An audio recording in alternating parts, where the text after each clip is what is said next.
Dịka mmadụ anọ ndị bụ commis chefs bụ ndị nọ ugbu a wee na-erite erere n'amụma Fela Ejiofor Foundation Capacity Building and Skill Acquisition Program na njikọ aka n'ọrụ Sweet Kitchen and Event Planners.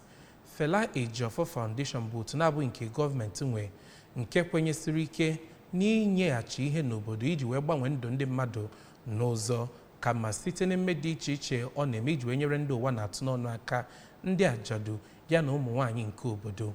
Justice Onyemobi bụ onye nta aka anyị n'ebe ahụ.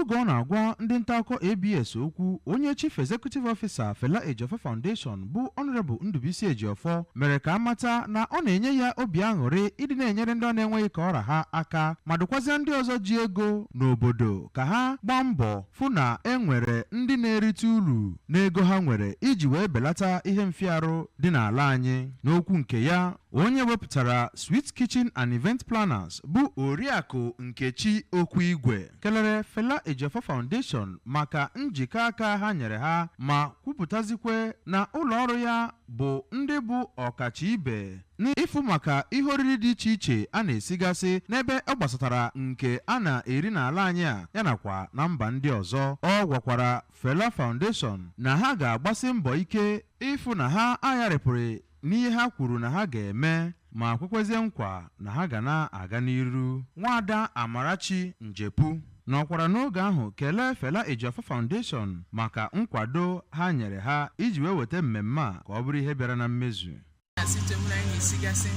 Ọtụtụ ndị dị iche iche, ndị bekee na ndị ala Igbo anyị gasị iche iche.